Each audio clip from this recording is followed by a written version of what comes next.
안경사 국가고시 1타 강사 복쌤의 하루한 문제. 오늘은 마비사시에 관한 문제를 풀어보도록 하겠습니다. 자, 그럼 시작해 보겠습니다.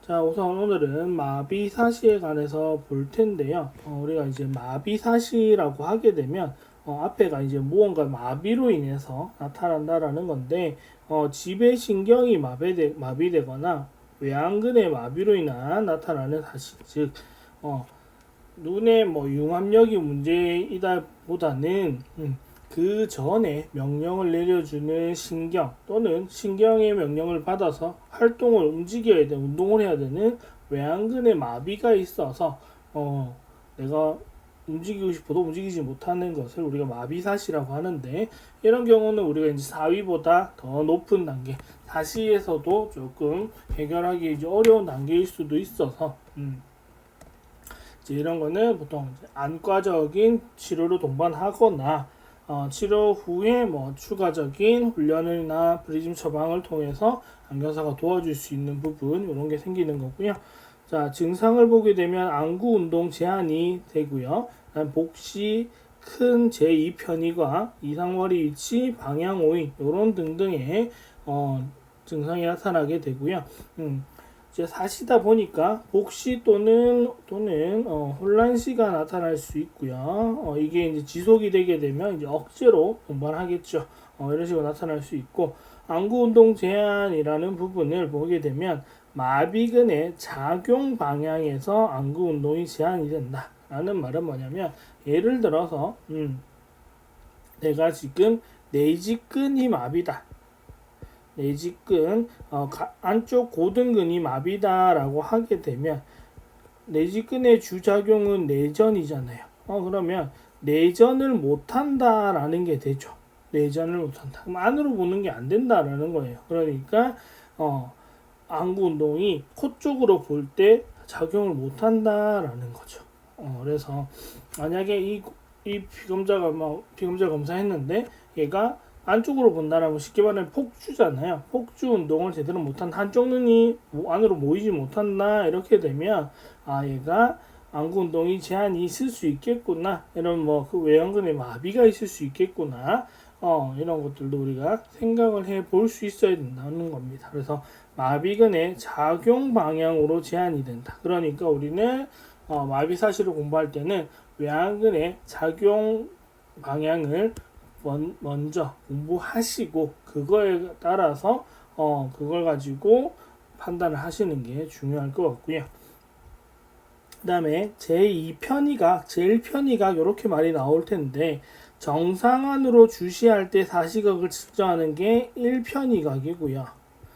얘가 1편의각이고요. 그 다음에 마비안으로 주시할 때 사시각이 2편의각입니다. 편의각. 이렇게. 그러니까 정상안으로 주시할 때 사시각이 얼마나 틀어지는지, 정상으로 돌아올 때 얼마나 복시가 혼란시가 안 생길 때까지 만들어내는 프리즘 양이 얼마인지, 이게 제일 편의각이고, 그다음에 마비안으로, 그러니까 사시안으로 정면을 주시하게 하게 만들어주는 이런 능력을 우리가 제2편의각이라고 합니다.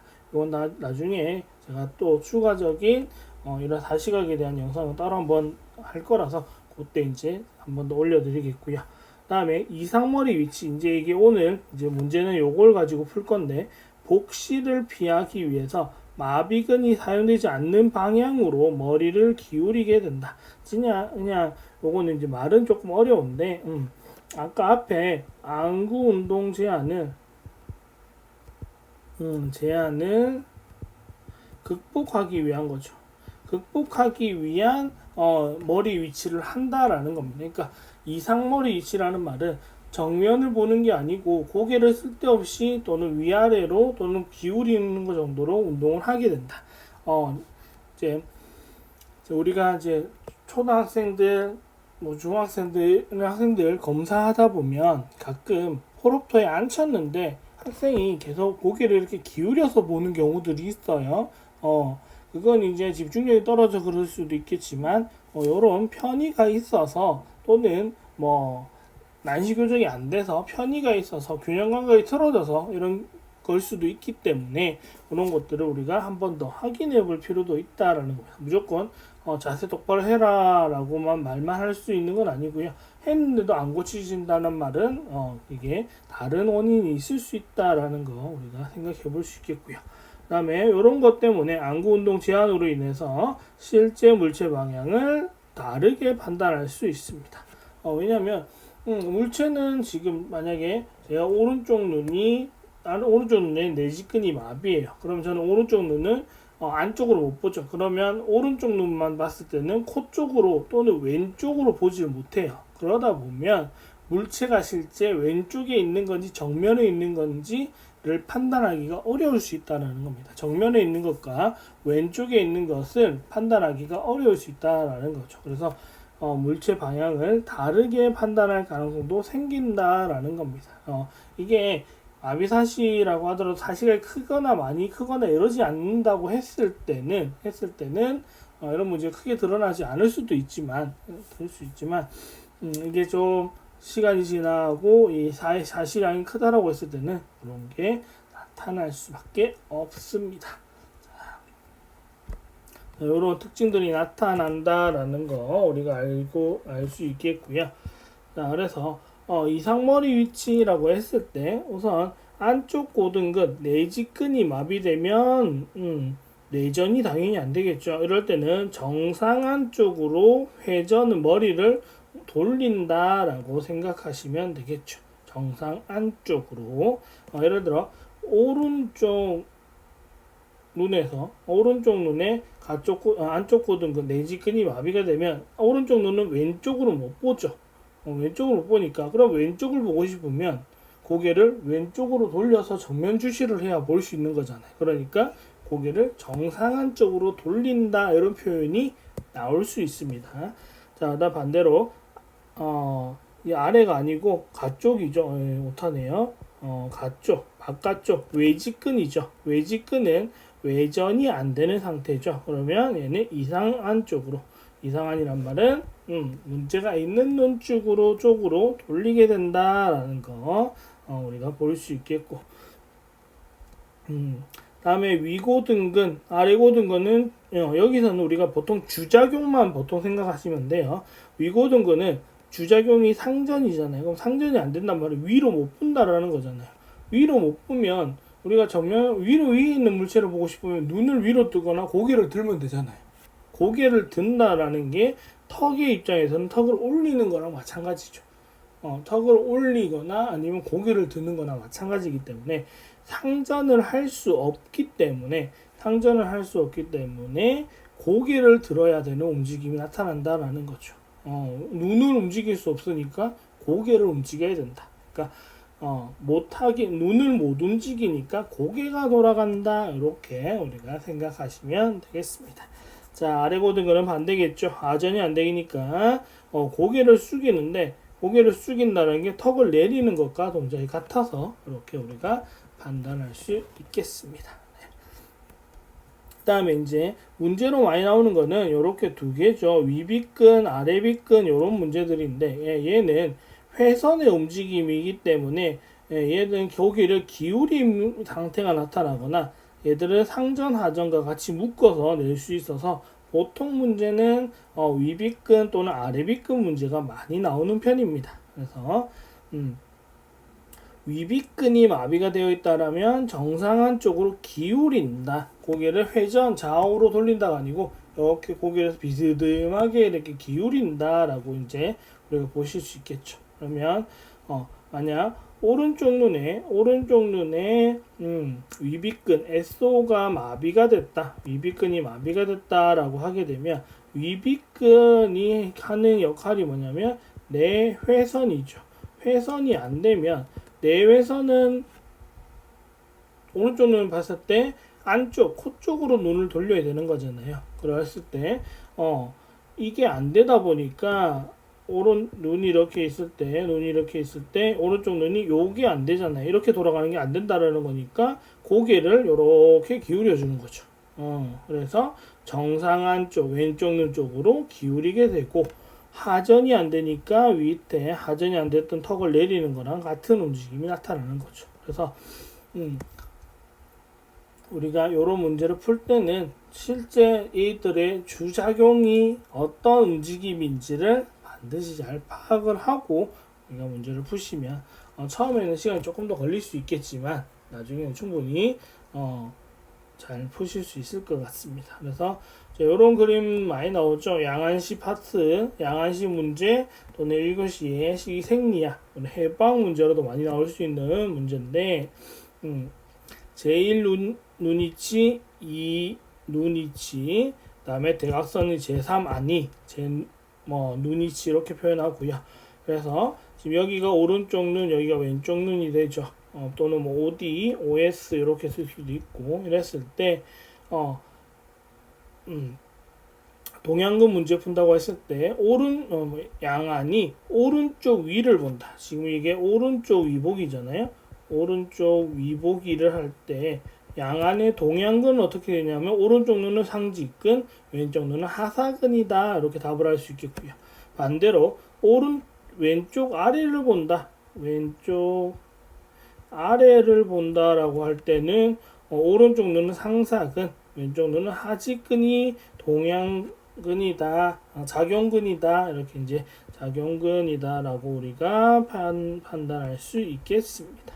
그리고 이 제3 눈이치들은 잘 보시면 여러분들이 양안시 문제 풀 때 또 하나의 팁일 수 있는데 제3 대각선을 보는 요 네 가지 케이스에서는 무조건 한쪽 눈은 직근인 고등근이면 한쪽 눈은 빗근이 조합이 되어야 됩니다. 무조건 둘 다 고등근, 빗근의 답이 될 수 없고요. 고등근 하나와 빗근 하나가 이렇게 세트로 양안이 세트로 조합이 된다라는 거 우리가 또 한번 찾아볼 수 있겠고 이런 동작을 하는데 동작을 못 하니까 고개를 기울이게 된다. 눈을 못 돌리니까 고개를 돌리게 되더라라는 거 우리가 판단할 수 있겠습니다. 자, 그래서 이거를 간단히 문제로 보게 되면 턱을 들고 쳐들고라고 이제 표현이 되어 있어서 이제 같이 그대로 썼지만 다음에 머리를 마비한 쪽으로 기울인다. 자, 이렇게 돼 있으면 문제 이제 분석해서 풀면 되죠. 턱을 든다라고 하게 되면 든다라는 말은 뭐가 안 되죠? 고개를 든다라는 거잖아요. 그러면 얘는 든 이유는 상전이 안 되니까 고개를 들었겠죠. 상전이 안 돼서 고개를 든 거잖아요. 그러면 상전이 안 된단 말은 상전을 하는 근육을 다 생각해보면 상전을 할 수 있는 근육은 하사근, 즉 아래빗근과 상직근이 있죠. 위 고등근이라고 하는 녀석이 있겠죠. 얘들이 있겠고 그 다음에 마비한 쪽으로 고개를 기울여야 된다라는 거니까 만약에 오른쪽 눈, 왼쪽 눈이 있는데 얘가 첫 번째 얘가 마비안이에요. 얘가 마비 근육이 여기 있어요. 그러면 얘가 마비안인데 마비안 쪽으로 고개를 기울인단 말은 고개를 이렇게 기울인다라는 거죠. 이렇게 기울인단 말은 오른쪽 눈은 외회선이고요. 외선이고 얘는 회선이 안 되니까 고개를 기울이겠죠. 그러면 오른쪽 눈에서는 외선을 하는 근육은 하사근일 거고, 하사근이나 하직근이 외선하겠죠. 그 다음에 왼쪽 눈에 내선하는 녀석은 상사근, 상직근이 여기에 해당할 겁니다. 그러면 이 두 개에 모두 해당하는 것을 찾아보면 하사근 상직근이었으니까 얘랑 얘 중에 하나겠죠. 그러면 오른쪽 눈은 하사근, 왼쪽 눈은 상직근이 답이 된다라는 겁니다. 반대로 또 뒤집으면 답이 되니까 상직근 또는 하사근, 왼쪽 눈이 마비안이라고 했을 때는 왼쪽 눈이 하사근, 오른쪽 눈이 상직근 이렇게 우리가 답을 낼 수 있겠습니다. 그러니까 어느 게 안 되는지 어느 동작이 안 되는지를 보셔야 되고 자 이건 이제 질문 나왔던 건데 턱을 내린다 뭐가 안 되죠? 하전이 안 된다. 하전이 안 돼서 턱을 내렸다. 머리를 오른쪽으로 기울인다. 자, 하전이 안 된다라고 했으니까 하전에 관련된 거는 이제 위비근과 아래 고등근이 있죠. 아래 고등근이 우선 해당할 수 있겠는데, 하전에 관련된 녀석들은. 다음에 머리를 오른쪽으로 기울였다라는 말은 이렇게 양쪽 눈이 있는데 얘가 이런 식으로 다 기울였다라는 거잖아요. 그러면 오른쪽 눈은 외회선이 안 되는 거고, 외회선이 안 됐기 때문에 이런 거고, 왼쪽 눈은 내외선이 안 되니까 외회선이 안 되니까 이렇게 기울인 거죠. 그러면 오른쪽 눈에 외회선이니까 하전 관련된 이 둘 중에 오른쪽 눈에 관련된 거는 이제 아래 고등근이 있겠죠. 아래 고등근이 해당할 거고, 왼쪽 눈에는 위비근이 여기 해당할 겁니다. 그래서 답이 오른쪽 눈이면 아래 고등근, 왼쪽 눈이면 위비근이 마비가 있을 거다라는 거죠. 둘 중에 하나가 마비가 있을 거다라는 겁니다. 그래서 답을 이렇게 중에 찾을 수 있었어야 되겠습니다. 그래서 자, 요거는 이제 기본적으로 외안근을 먼저 알아야 되고, 외안근의 작용을 알아야 되고, 그 다음에 이제 그 방향으로 안 된다라는 거니까 한번 처음에 생각해 볼 수 있는 난이도가 꽤 높은 문제일 수 있습니다. 하지만 조금만 생각해 보면, 한 번만 생각해 보면 이 문제 의외로 점수 따기 쉬울 수 있는 문제거든요. 그러니까 영상 보시면서 도전해 보시고 또 질문 있으면 또 남겨주시면 감사하겠습니다. 자, 이렇게 해서 오늘 마비사시, 그 중에서도 이상머리 위치에 대한 문제를 한번 풀어봤고요. 여러분들 이렇게 질문해 주시면 제가 그거에 대해서 최대한 잘 해결할 수 있는, 도움을 줄 수 있는 영상을 만들어서 업로드 시켜 놓을 테니까 여러분들이 보시고 도움을 받으실 수 있으면 좋겠습니다. 그래서 도움 받았다, 좋다 생각하시면 좋아요, 구독 해주시면 감사하겠고요. 기출문제에 관한 영상 풀이를 받고 싶으시면 멤버십 가입까지 해주시면 좋고요. 그리고 아직 혹시나 사설 모의고사만 풀고 있고 따로 문제집이나 이런 거 구매하시 안 하셨다, 또는 사설 모의고사를 나는 구매하기 힘들다라고 하시는 분들은 이번에 제가 이제 5회분 내용의 모의고사형 문제집을 하나 출간을 했으니까 이 문제집 필요하신 분들은 구매하셔가지고 또 보고 질문해 주시면 제가 또 열심히 설명해 드리도록 하겠습니다. 자, 그래서 오늘 마비사시, 그 중에서도 이상머리 위치에 관한 수업 영상을 짧게 이 정도 하고 마무리하겠습니다. 감사합니다.